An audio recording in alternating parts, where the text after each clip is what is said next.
Halo, Assalamualaikum. Perkenalkan, nama saya Salwa Haninah dengan NIM 038. Di sini saya akan menyampaikan materi mengenai keterampilan berbahasa. Keterampilan berbahasa itu ada 4.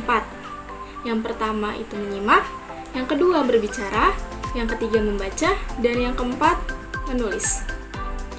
Pertama, kita akan membahas mengenai menyimak dulu ya. Yuk, kita simak sama-sama. Sebelum ke pembahasan menyimak yang lebih jauh, kita harus tahu dulu nih, apa sih itu menyimak?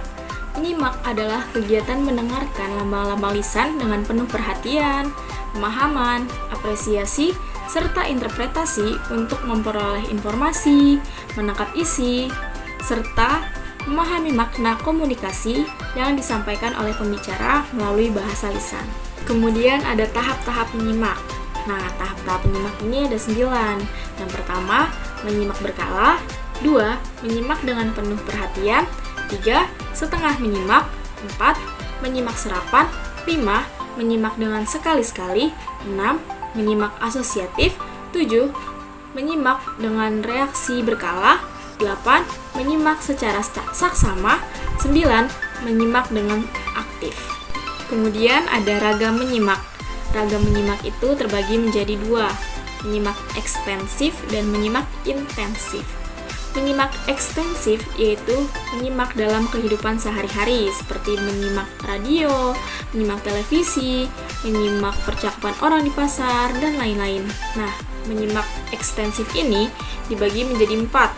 Yang pertama menyimak sekunder, menyimak sosial, menyimak estetika, dan menyimak pasif. Yang kedua, menyimak intensif, yaitu kegiatan menyimak dengan bersungguh-sungguh dan berkonsentrasi tinggi untuk menangkap makna yang dikehendakinya. Nah, menyimak intensif ini terbagi menjadi 5. Yang pertama, menyimak kritis, menyimak konsentratif, menyimak kreatif, menyimak eksploratif, dan menyimak interogatif. Selanjutnya yaitu proses menyimak. Proses menyimak ini terdapat 5 tahap. Yang pertama, tahap mendengar. Yang kedua, tahap memahami. Yang ketiga, tahap menginterpretasi. Yang keempat, tahap mengevaluasi. Yang kelima, tahap menanggapi. Kemudian ada tujuan menyimak. Tujuan menyimak itu ada 8. Yang pertama, menyimak untuk belajar, yaitu menyimak untuk memperoleh pengetahuan dari si pembicara. Yang kedua, menyimak untuk menikmati. Nah, menyimak jenis ini nih biasanya untuk di bidang seni. 3. Ada menyimak evaluasi, yaitu menilai baik buruknya atau logis tidaknya, dan lain-lain. Yang keempat, yaitu menyimak untuk mengapresiasi, seperti mengapresiasi puisi, mengapresiasi lagu, mengapresiasi seni orang lain, dan lain-lain. Yang kelima, menyimak untuk mengkomunikasikan ide-ide. 6. Menyimak untuk membedakan bunyi-bunyi. Yang ketujuh, menyimak untuk memecahkan masalah. 8.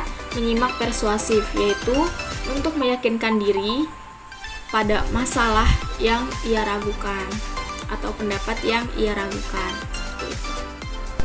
Kemudian ada suasana menyimak. Suasana menyimak ini terbagi menjadi 2. Yang pertama, suasana defensif. Yang kedua, suasana komunikatif.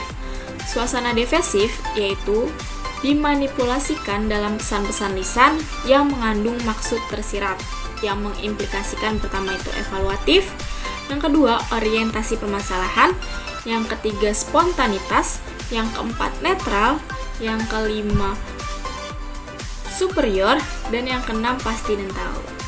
Nah, yang kedua yaitu suasana komunikatif. Suasana komunikatif ini bersifat mendukung atau menunjang pesan-pesan yang mengimplikasikan deskripsi, mengawasi, strategis, empati, ekualitas, dan profesionalisme. Kemudian ada kendala-kendala menyimak. Nah, kendala-kendala menyimak ini terbagi menjadi 7. Yang pertama, keegosentrisan. Yang kedua, keengganan ikut terlibat. Yang ketiga, keinginan untuk menghindari pertanyaan. Yang keempat, ketakutan untuk bertukar pikiran dengan orang lain. Yang kelima, pertimbangan yang prematur. Yang keenam, puas terhadap penampilan eksternal. Yang ketujuh, kebingungan semantik. Kemudian ada perilaku menyimak. Perilaku menyimak ini terbagi menjadi 2. Yang pertama menyimak faktual dan kedua menyimak empatik. Menyimak faktual yaitu memusatkan perhatian pada pesan-pesan orang lain dan berusaha mendapatkan fakta-fakta. Yang kedua menyimak empatik, yaitu memperhatikan isyarat-isyarat nonverbal, menempatkan diri pada posisi orang lain, memusatkan perhatian pada pesan, bukan pada penampilan. Kemudian ada faktor pemengaruh menyimak. Faktor pemengaruh menyimak ini terbagi menjadi 8. Yang pertama faktor fisik, yang kedua faktor psikologi, yang ketiga faktor pengalaman, yang keempat faktor sikap, yang kelima faktor motivasi, yang keenam faktor kelamin, yang ketujuh faktor lingkungan, dan yang kedelapan faktor masyarakat. Aneka situasi pelibat menyimak. Situasi pelibat menyimak ini dapat diartikan sebagai keadaan yang terdapat dalam kegiatan menyimak yang melibatkan si pembicara dan si penyimak. Nah, kegiatannya itu diantaranya yang pertama, menyimak dalam kehidupan dan kurikulum. Yang kedua, menyimak petunjuk, keterangan, dan pengumuman.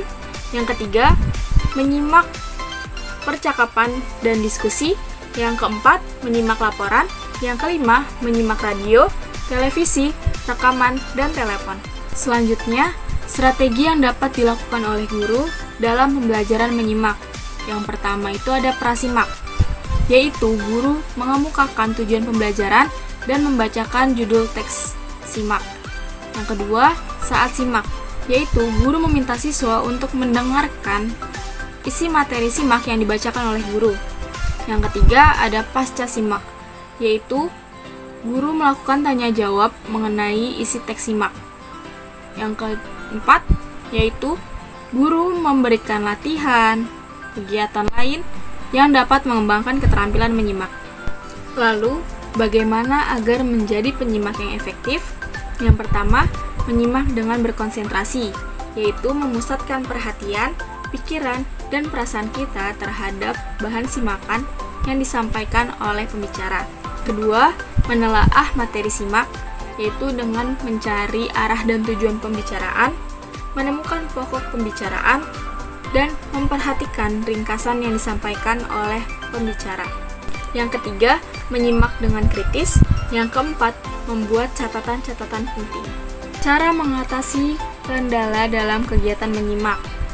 Pada materi sebelumnya, kita sudah membahas kendala-kendala dalam menyimak. Sekarang kita membahas beberapa cara dalam mengatasi kendala menyimak. Yang pertama, penyimak sebaiknya menjauhkan sifat egosentris. Yang kedua, penyimak sebaiknya tidak memiliki rasa enggan ikut terlibat dengan orang lain. Yang ketiga, penyimak sebaiknya tidak malu untuk bertanya kepada pembicara jika ada bahan simakan yang belum dipahaminya. Keterampilan berbahasa selanjutnya yaitu keterampilan berbicara. Kalian tahu nggak nih, apa sih yang dimaksud berbicara? Berbicara adalah suatu alat untuk mengomunikasikan gagasan-gagasan yang disusun serta dikembangkan sesuai dengan kebutuhan sang pendengar. Selanjutnya ada tujuan berbicara. Pada dasarnya, tujuan berbicara memiliki 3 maksud umum. Yang pertama, melaporkan dan memberitahukan. Yang kedua, menghibur dan menjamu. Yang ketiga, mendesak, mengajak, membujuk, dan meyakinkan. Selanjutnya ada aspek-aspek berbicara. Aspek-aspek berbicara ini terbagi menjadi 4. Yang pertama, bahasa. Bahasa adalah alat yang paling penting untuk berkomunikasi dengan orang lain. Yang kedua, penggunaan bahasa. Yang ketiga, keberanian dan ketenangan. Yang keempat, kesanggupan menyampaikan ide dengan lancar dan teratur. Selanjutnya yaitu tahap-tahap berbicara. Tahap-tahap berbicara ini terbagi menjadi 3. Yang pertama, persiapan, yaitu menentukan topik, tujuan, pengumpulan referensi, penyusunan kerangka, dan berlatih. Yang kedua, pelaksanaan kegiatan berbicara, yaitu pembukaan, pembahasan, dan penutup. Dan yang ketiga, ada evaluasi. Selanjutnya yaitu hubungan berbicara dengan keterampilan lainnya. Terbagi menjadi 3. Yang pertama, hubungan antara berbicara dengan menyimak. Yang kedua, hubungan antara berbicara dengan membaca. Dan yang ketiga, hubungan antara ekspresi lisan dengan ekspresi tulis. Pertama, hubungan berbicara dan menyimak. Keduanya memiliki hubungan erat karena merupakan keterampilan yang berada dalam satu ragam bahasa, yaitu bahasa lisan. Proses berbicara dan menyimak ini dapat dilakukan melalui tatap muka maupun tidak. 2. Hubungan antara berbicara dan membaca. Pada hubungan ini melibatkan faktor intelektual yang pada hakikatnya adalah proses berpikir, yang aspek-aspeknya antara lain seperti mengingat, memahami, membeda-bedakan, membandingkan, dan menerapkan apa yang ada pada bacaan dan pembicaraan. Hubungan ekspresi lisan dengan ekspresi tulis. Komunikasi lisan dan tulis ini sangat berhubungan erat karena memiliki beberapa persamaan. Di antaranya, yang pertama, anak dapat berbicara jauh sebelum ia dapat menulis. 2. Anak dapat menuliskan dengan lancar pengalaman-pengalamannya tanpa diskusi lisan terlebih dahulu. Perbedaannya yaitu ekspresi lisan cenderung tidak terstruktur, lebih sering berubah-ubah dan tidak tetap. Sedangkan ekspresi tulis lebih unggul baik dalam isi pikiran maupun struktur kalimatnya. Materi selanjutnya yaitu aktivitas berbicara. Aktivitas berbicara ini terbagi menjadi 2. Yang pertama, berbicara lingkup resmi, dan yang kedua, berbicara lingkup tidak resmi. Untuk berbicara lingkup resmi, biasanya lebih terstruktur dan lebih terencana. Contohnya seperti ceramah, perencanaan dan penilaian, interview, prosedur parlementer, dan bercerita. Sedangkan berbicara lingkup tidak resmi biasanya lebih santai dan waktu yang digunakan tidak baku. Contohnya seperti tukar pengalaman, percakapan, menyampaikan berita, menyampaikan pengumuman, bertelepon, dan memberi petunjuk. Selanjutnya yaitu langkah-langkah berbicara. Langkah-langkah berbicara ini dibagi menjadi 3. Yang pertama, tema, yaitu topik atau subjek utama sebuah pembicaraan. Yang kedua, materi, yaitu isi atau konten dari sebuah tema yang dipilih oleh pembicara. Yang ketiga ada draft, yaitu naskah atau rencana yang dibuat oleh pembicara untuk memulai suatu pembicaraan. Selanjutnya yaitu keterampilan retorika. Retorika merupakan suatu seni berkomunikasi dengan lisan yang dilakukan oleh seseorang kepada sejumlah pendengar secara langsung atau bertatap muka. Selanjutnya ada macam-macam gaya retorika. Macam-macam gaya retorika ini dibagi menjadi 3. Yang pertama ada gaya bahasa, yang kedua gaya suara, yang ketiga gaya gerak tubuh. Selanjutnya yaitu keterampilan berbicara aksentuasi. Menurut Kamus Besar Bahasa Indonesia, arti kata aksentuasi merupakan suatu pemberian tekanan suara pada suku kata. Beberapa hal yang perlu diperhatikan dalam aksentuasi yaitu, pertama, artikulasi. Artikulasi adalah pelafalan saat berbicara. Yang kedua, ada intonasi. Intonasi yaitu tinggi rendahnya nada suara. Dan yang ketiga, ada kecepatan berbicara. Keterampilan berbahasa selanjutnya yaitu keterampilan membaca. Kalian tahu nggak apa yang dimaksud dengan membaca? Membaca adalah suatu proses yang dilakukan serta dipergunakan oleh pembaca untuk memperoleh pesan yang hendak disampaikan oleh penulis melalui media kata-kata atau bahasa tulis. Terdapat 2 aspek penting dalam membaca, yaitu keterampilan yang bersifat mekanis dan keterampilan yang bersifat pemahaman. Kita bahas keterampilan yang bersifat mekanis, yaitu mencakup pengenalan huruf, pengenalan unsur-unsur linguistik, pengenalan hubungan pola ejaan dan bunyi, serta kecepatan membaca ke taraf lambat. Yang kedua, keterampilan yang bersifat pemahaman, yang mencakup memahami pengertian sederhana, memahami makna atau signifikasi, evaluasi atau penilaian, serta kecepatan membaca yang lebih fleksibel. Selanjutnya yaitu mengembangkan keterampilan membaca. Mengembangkan keterampilan membaca ini dibagi menjadi 5. Yang pertama, memperkaya kosakata. Yang kedua, memahami makna struktur kata, kalimat, dan lain-lain. Yang ketiga, menjelaskan kiasan, sindiran, pepatah, dan lain-lain. Yang keempat, memastikan pemahaman pelajar. Yang kelima, meningkatkan kecepatan membaca. Selanjutnya yaitu pengertian membaca nyaring. Membaca nyaring adalah suatu kegiatan membaca dengan menyuarakan tulisan yang dibacanya dengan ucapan dan intonasi yang tepat agar pendengar dan pembaca dapat menangkap informasi yang disampaikan oleh penulis. Ada beberapa manfaat membaca nyaring. Yang pertama, memberikan contoh kepada siswa proses membaca secara positif. 2. Mengekspos siswa untuk memperkaya kosakatanya. 3. Memberikan informasi baru. 4. Mengenalkan siswa dari aliran sastra yang berbeda.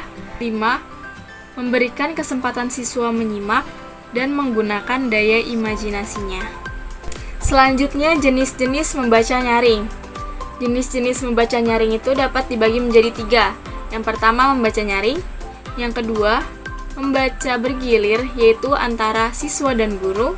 Yang ketiga, membaca terpadu, yaitu guru sebagai pengamat, pembimbing, dan fasilitator. Pengertian membaca dalam hati. Membaca dalam hati adalah cara atau teknik membaca tanpa suara. Jenis membaca ini adalah menekankan pemahaman terhadap isi bacaan. Manfaat membaca dalam hati. Manfaat ini dapat dibagi menjadi 2. Manfaat membaca ekstensif dan manfaat membaca intensif. Manfaat membaca ekstensif yaitu memahami objek bacaan secara umum dalam waktu yang singkat, terhindar dari kejenuhan, waktu yang diperlukan relatif lebih cepat, mengetahui kesan orang lain terhadap suatu karya dalam waktu singkat. Selanjutnya, manfaat membaca intensif. Yang pertama,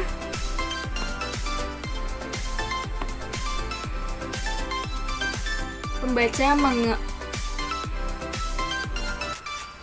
menguasai isi, dapat mempunyai ingatan yang lama mengenai isi teks, mengetahui dan memahami ide-ide pengarang, serta menganalisis para tokoh. Jenis-jenis membaca dalam hati dapat dibagi menjadi 2. Yang pertama, membaca ekstensif, dan yang kedua, membaca intensif. Membaca ekstensif diantaranya membaca survei, yaitu bertujuan untuk mengetahui gambaran umum, isi, dan ruang lingkup bacaan. Membaca sekilas atau skimming, yaitu membaca cepat untuk mengetahui informasi secara cepat. Dan membaca dangkal, yaitu membaca untuk mengetahui pemahaman yang dangkal. Yang kedua, ada membaca intensif. Di antaranya yaitu membaca literal, yaitu menangkap isi bacaan secara tersurat. Selanjutnya, membaca kritis, yaitu menemukan secara keseluruhan makna baik tersirat maupun tersurat. Dan yang terakhir, membaca kreatif. Selanjutnya, pengertian membaca telaah isi. Membaca telaah isi adalah membaca suatu bacaan yang menuntut ketelitian, pemahaman, kekritisan berpikir, serta keterampilan menangkap ide-ide yang tersirat dalam suatu bacaan. Nah, membaca telaah isi ini dapat dibagi menjadi 4 bagian. Yang pertama, membaca teliti, yang kedua, membaca pemahaman, yang ketiga, membaca kritis, dan yang keempat, membaca ide. Selanjutnya yaitu pengertian membaca telaah bahasa. Membaca telaah bahasa yaitu kegiatan membaca yang menuntut pemahaman yang mendalam terhadap bahasa yang membangun bacaan. Nah, membaca telaah bahasa ini dapat dibagi menjadi 2. Yang pertama, membaca bahasa, yang kedua, membaca sastra. Keterampilan berbahasa selanjutnya yaitu keterampilan menulis. Kalian tahu nggak sih apa itu menulis? Menulis adalah suatu ekspresi atau tindakan untuk menyampaikan pikiran, gagasan, atau informasi melalui sebuah tulisan. Selanjutnya ada tujuan tulisan. Tujuan tulisan ini dibagi menjadi 4. Yang pertama, wacana informatif. yaitu tulisan yang bertujuan untuk memberitahukan atau untuk mengajar. Yang kedua, ada wacana persuasif, yaitu tulisan yang bertujuan untuk mendesak atau meyakinkan. Yang ketiga, ada tulisan literer, yaitu tulisan yang bertujuan untuk menghibur atau menyenangkan. Yang keempat, ada wacana ekspresif, yaitu tulisan yang bertujuan untuk mengekspresikan perasaan atau emosi yang kuat atau berapi-api. Selanjutnya ada ragam-ragam tulisan. Salisbury tahun 1955 membagi tulisan berdasarkan bentuknya menjadi dua. Yang pertama, bentuk-bentuk objektif yang mencakup penjelasan rinci mengenai proses, batasan, laporan, dan dokumen. Yang kedua, bentuk-bentuk subjektif yang mencakup autobiografi, surat-surat, penilaian pribadi, potret atau gambaran, esai informal, dan sindiran. Adapun ragam tulisan lain berdasarkan isi dan sifatnya terdiri atas narasi, eksposisi, persuasi, argumentasi, dan deskripsi. Pengertian tulisan bernada akrab. Menurut Tarigan, tulisan pribadi adalah suatu bentuk tulisan yang memberikan sesuatu yang menyenangkan dalam penjelajahan diri pribadi sang penulis. Ciri-ciri tulisan bernada akrab ada dua. Yang pertama, kewajaran, yaitu pokok pembicaraan yang berfokus pada pikiran dan perasaan sang penulis, bukan orang lain. Yang kedua, keterus-terangan atau kejujuran. Selanjutnya, bentuk tulisan bernada akrab dibagi menjadi 4. Yang pertama, catatan harian atau jurnal. 2. Cerita yang bersifat autobiografis. 3. Lelucon yang bersifat autobiografis. Dan keempat, esai pribadi. Makna dan tujuan tulisan bernada penjelasan. Makna tulisan ini yaitu bersifat eksposisi, tulisan informatif, tulisan yang bersifat penerangan. Tujuan tulisan ini yaitu memberikan penjelasan dan pemahaman kepada sang pembaca. Pokok permasalahan dan pembaca. Pokok permasalahan yang harus ditulis adalah sesuatu yang ingin diketahui oleh pembaca. Adapun hal yang perlu diperhatikan yaitu daya penarik, luas, dan kerumitan. Selanjutnya ada pengertian tulisan bernada mendebat. Tulisan persuasif adalah tulisan yang dapat menarik perhatian pembaca, dapat menggugah minatnya, dan dapat meyakinkan bahwa pengalaman membaca adalah hal yang sangat penting. Ciri-ciri tulisan nada mendebat ada 4. Yang pertama, tulisan persuasif harus jelas dan teratur. Yang kedua, penulisan persuasif harus hidup dan antusias. Yang ketiga, ada alasan bagus untuk menulis secara persuasif. Yang keempat, tulisan persuasif harus dramatis. Bentuk-bentuk tulisan bernada mendebat dibagi menjadi 2. Yang pertama, persuasi logis, yaitu argumentasi yang digunakan dalam situasi formal. Yang kedua, persuasi emosional, lebih banyak menyentuh aspek emosionalnya. Pengertian tulisan bernada mengkritik.